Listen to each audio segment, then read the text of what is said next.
중국 헤이룽장, 자무스시 화난현, 2013년 7월 24일. 저우창은 거의 5분에 한 번씩 시계를 쳐다보고 있습니다. 그녀는 아까 온다고 한 몇 블록 떨어진 거리에 사는 친구를 기다리고 있었습니다. 아침부터 오겠다고 뜸을 들이던 친구는 저우창의 여러 번의 재촉 끝에 오후 3시에야 겨우 출발하였다고 합니다. 친구의 이제나 저제나 하는 느긋한 성격에 저우창의 재촉은 일상이 되었습니다. 10분 정도면 충분한 거리를 그녀는 20분이 넘도록 오지 않았습니다. 기다리다 못한 저우창은 그녀에게 전화합니다. 거의 다 왔어. 조금만 기다려줘. 이것이 그녀로부터 들은 평생 마지막 말이었습니다.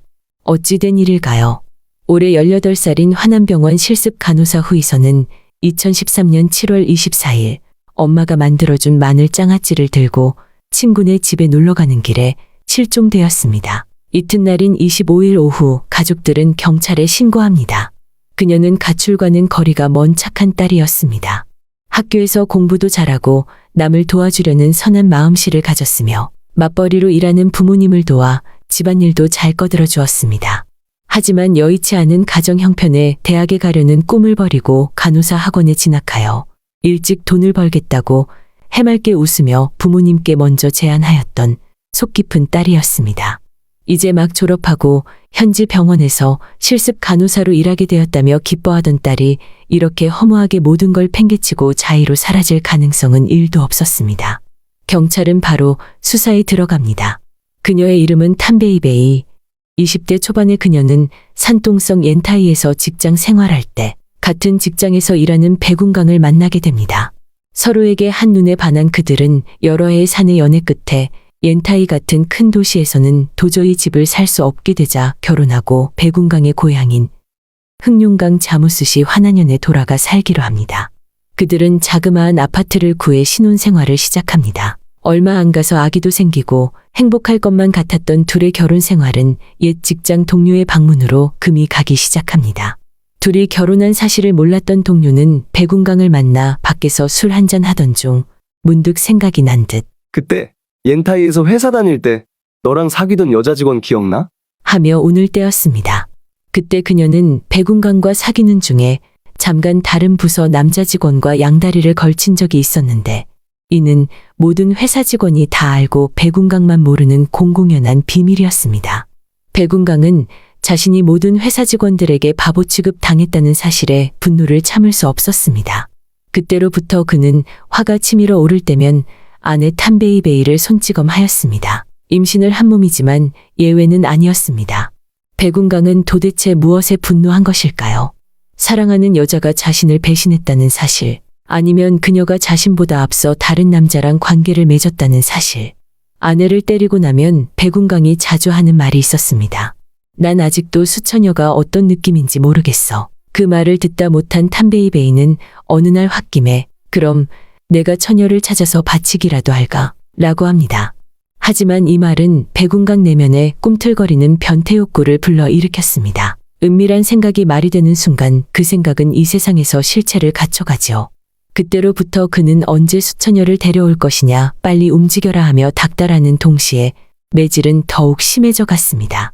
남편을 사랑했고 딴 남자한테 눈길을 돌렸던 자신의 행동에 미안함을 느꼈던 그녀는 남편에게 보상을 해준다는 마음으로 자의반 타의반에 떠밀려 이때로부터 사냥에 나섭니다. 맨 처음 목표는 같은 동네에 사는 학생이었습니다. 자신의 부른 배를 이용하여 아파트 입구까지 유인하였지만 집에 데리고 올라가기 전 그녀는 아이의 나이를 묻습니다.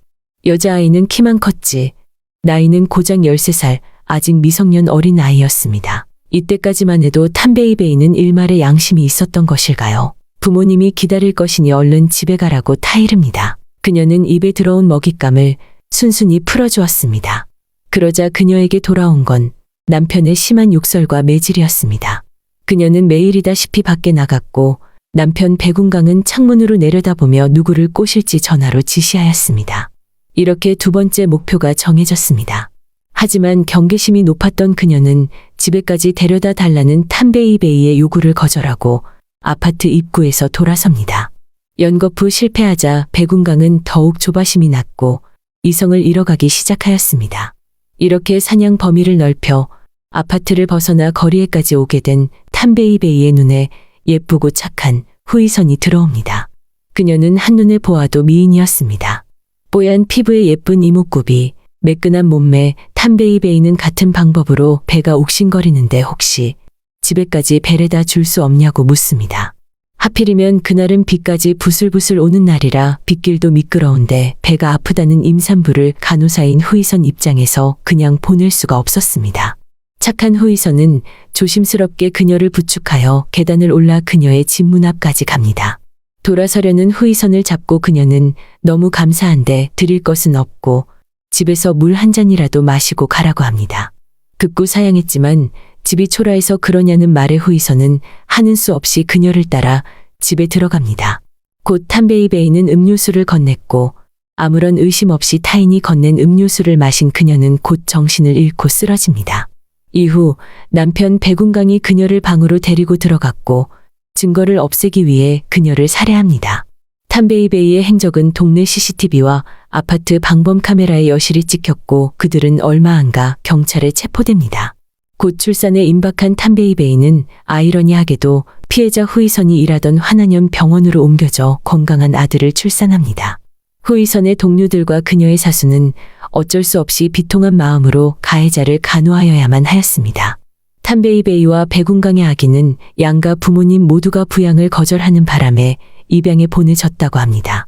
그녀는 병원에 입원하여 있는 동안이나 경찰 조사 때나 기자의 취재 때도 담담히 눈물 한 방울 없이 자신의 범행을 진술하는 것과는 대조적으로 자신의 아이를 입양 보낼 때는 돌아서서 흐느끼는 모습을 보였습니다.